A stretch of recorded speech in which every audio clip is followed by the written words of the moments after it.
TV Africa and how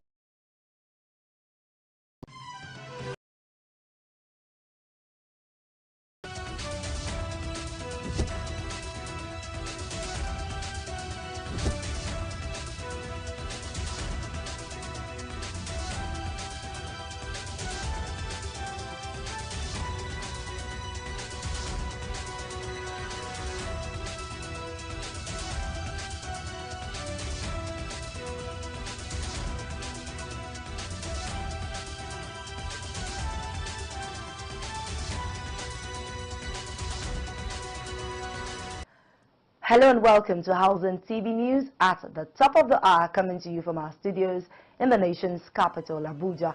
I'm Joyce Nwosu. Our top stories. Senate adjourns plenary early to finalize 2025 budget.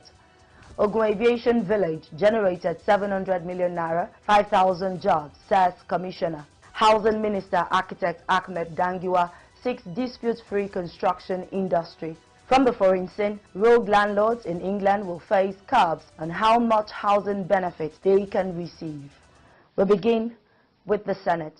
The Nigerian Senate adjourned plenary early to enable its Committee on Appropriation put the final touches on the 2025 budget for possible presentation and deliberation on Wednesday.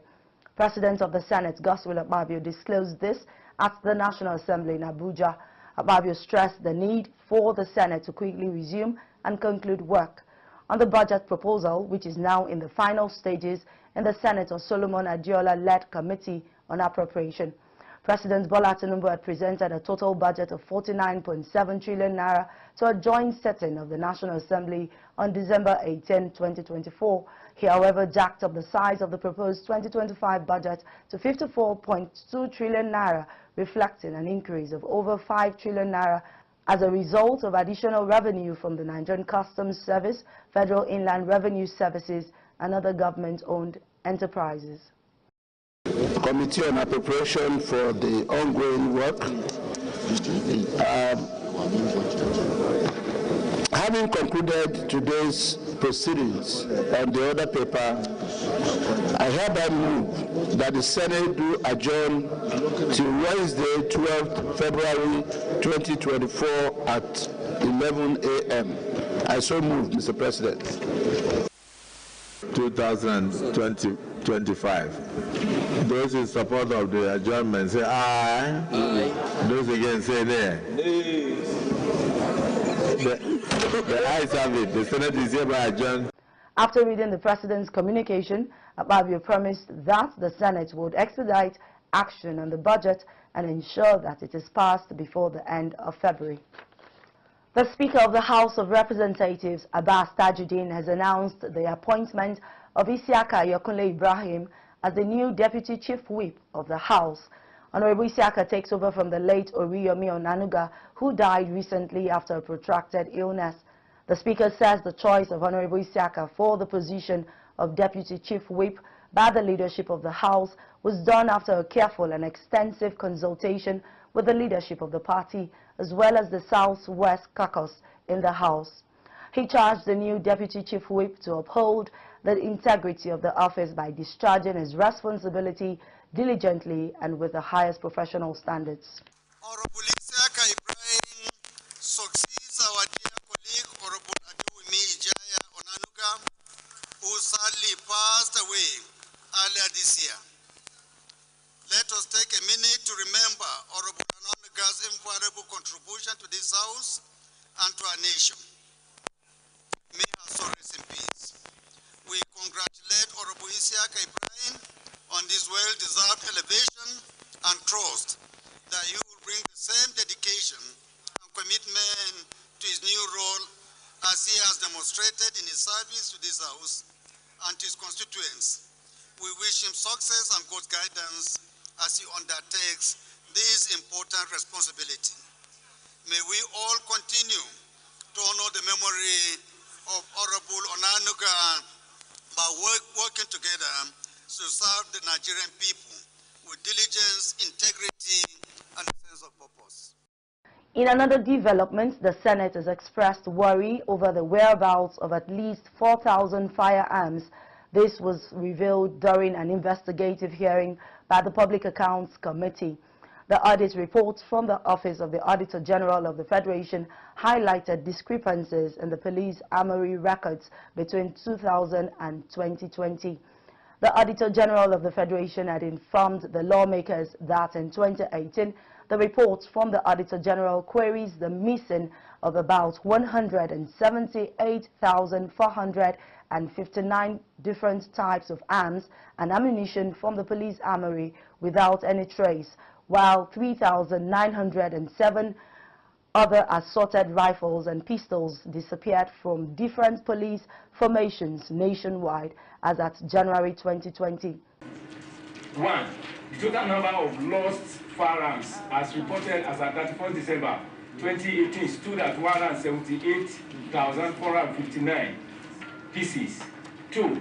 Out of this number, 88,078 were AK-47 rifles.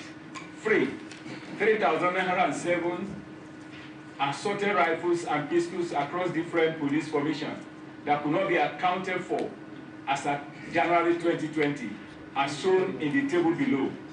In the table we have serial number 1 to 5 and locations, total number of missing unserviceable firearms. Serial number 1, 15 training institutions. Total number of missing ammunition, 601, not reported, was the remarks. 2, 23 formations, 42 missing items, not reported. Number 3, 37 police commands, 1,514, not reported. The lawmakers criticized the police for failing to trace the missing weapons and apprehend those responsible. Concerns were raised that these firearms may have fallen into the wrong hands, worsening the country's security crisis. Over 3,900 firearms are missing. So this is part of the insecurity we are seeing today in Nigeria. It goes without saying. And this is a very big revelation for Nigerians to see what is happening. If 3,900 firearms, mainly AK-47 and other rifles, are in the hands of enemies, that tells you that we are not safe. Even the police is not safe. So we need a proper explanation to this so that we can move this country forward. This is terrible. It's 8,000 AK-47 rifles. Meanwhile, Senator Adams Oshomole shared a personal experience in the assassination of his aide, highlighting the real-life consequences of missing firearms. It remains Sky and police force. What you have just said is not correct. I'm telling you. Whether by common sense or by law. You attach people to the governor. You didn't attach them to Benin City. Which is the correct question?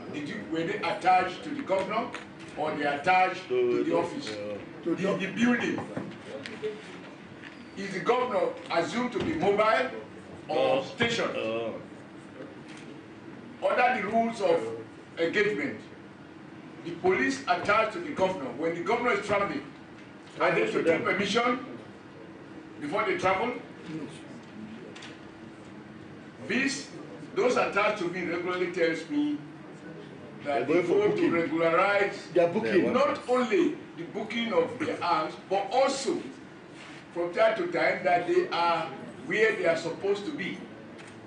And sometimes your officers come to check if they are still with you, in case they may have left without reporting. To make the assumption you are made to insult the intelligence of the police, not us. When you suggest to us that if an officer moves from Benin on official escort duty to which you officially are legally assigned him, that you will presume his weapon is no longer with him. In response, the police stated that the Inspector General of Police regularly audits firearms and that the force is committed to ensuring no weapons go missing. Some commands and formation did not report loss of firearms and ammunition. Consequently, signals were sent to the affected formation to produce comprehensive investigation report on the loss of the said ammunition and on the firearms and ammunition, as well as complete Treasury Form 146 for audit attachment in pages 219 to 224. However, it is required that the Treasury Forms 146 is completed by the Commissioner of Police in charge of the affected commands. Again, number 21 PMF did not include report of their loss of arms and ammunition to the force armament for the period of their successive audit of returns, and reason being that they were issued an official query by an external auditor, and the said query was answered. Copy of the query is hereby attached, which shows the required investigation report and Treasury Form 146 in pages 225 to 320. However, lawmakers insisted on a clear and public explanation of the missing firearms, especially in light of recent security concerns across the country. Senators cited previous reports of security personnel selling arms to criminals, stressing that transparency is crucial. The House of Representatives has urged the Minister of Communications, Innovation and Digital Economy to suspend the impending increase in telecommunications tariffs until service quality in the sector improves.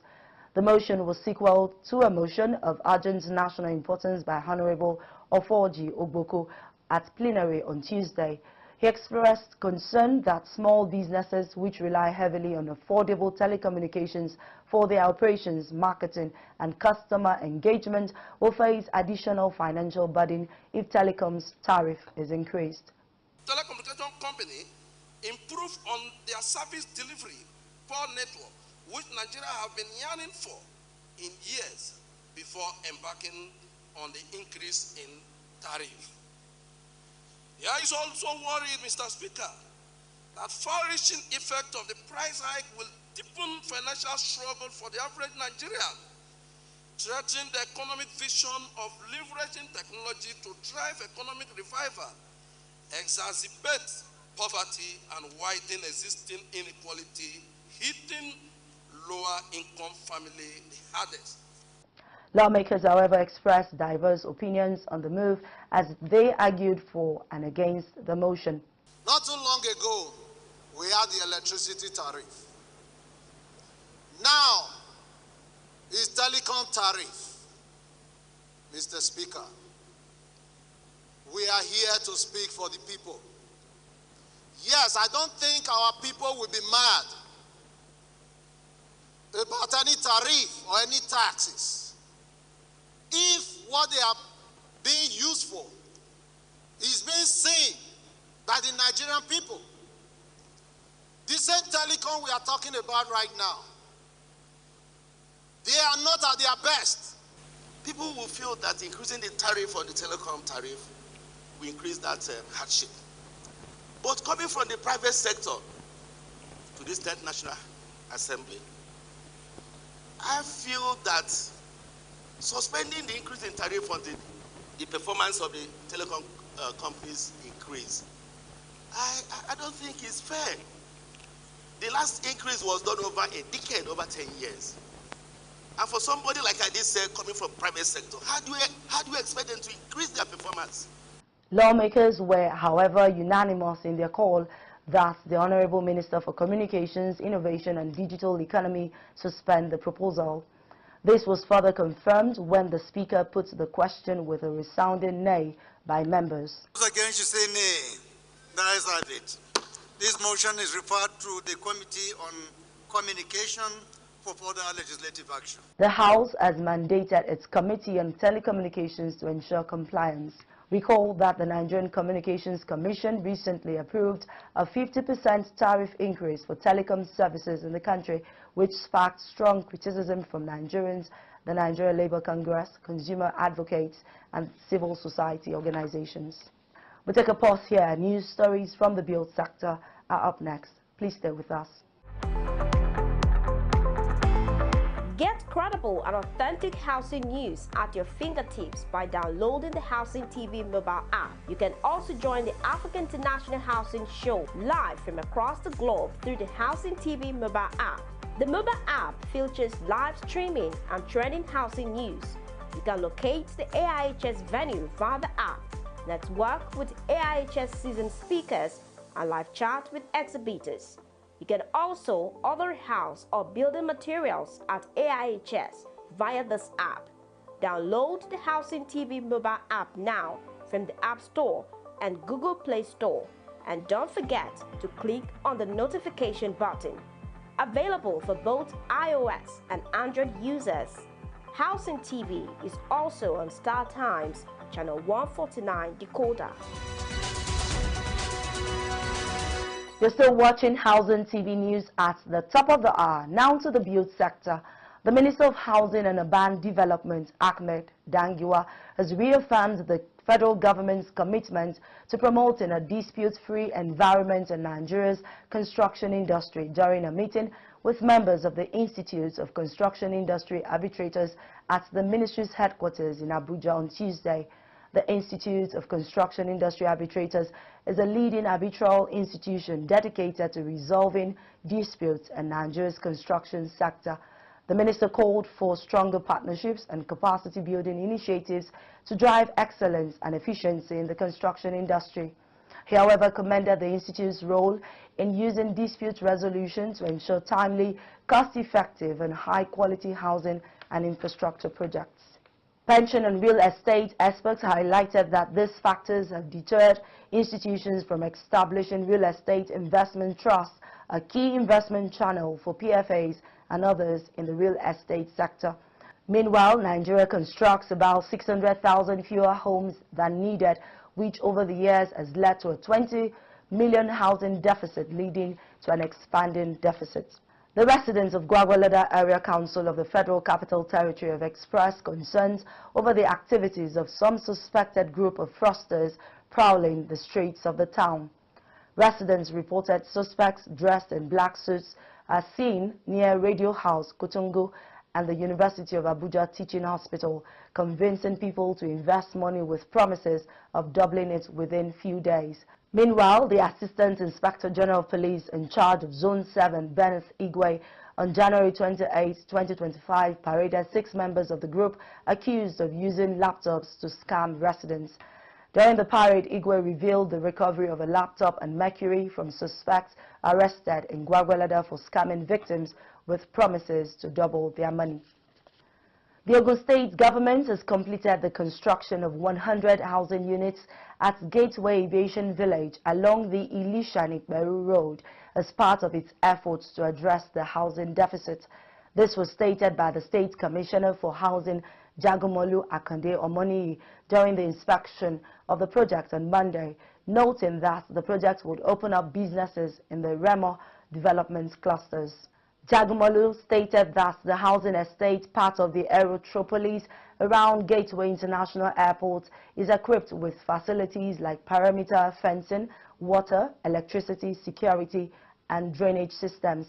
Jagomolu, however, assured that the second phase of the project with 200 housing units will begin before the end of the first quarter. He also stated that allocated subscribers can move into the estate as soon as all necessary facilities have been provided by the government. From the foreign scene, the British government has unveiled a €300 million plan to build more affordable housing, with new curbs on rogue landlords limiting the benefits they can receive if their properties are substandard. The funding, sourced from the Ministry of Housing, Communities and Local Government's current budget, will add 2,800 affordable homes next year, while councils receive €50 million to provide 250 homes and reduce reliance on poor quality temporary housing. The government, however, plans to crack down on rogue landlords with a new licensing scheme, tougher standards and ability to stop the housing benefits to be unveiled next week. And that's the much we can take on Housing TV News at the top of the hour. Before we go, a quick recap of our top stories. Senate adjourns plenary early to finalize 2025 budget. Ogun Aviation Village generated 700 million naira, 5,000 jobs, says Commissioner. Housing Minister Architect Ahmed Dangiwa seeks dispute-free construction industry. From the foreign scene, rogue landlords in England will face curbs on how much housing benefits they can receive. For more news in the housing sector, subscribe to Housing TV Africa on YouTube and follow Housing TV on all social media platforms. Download the Housing TV Africa mobile app on Google Play Store and Apple Store. I'm Joyce Nwosu. Thanks for watching.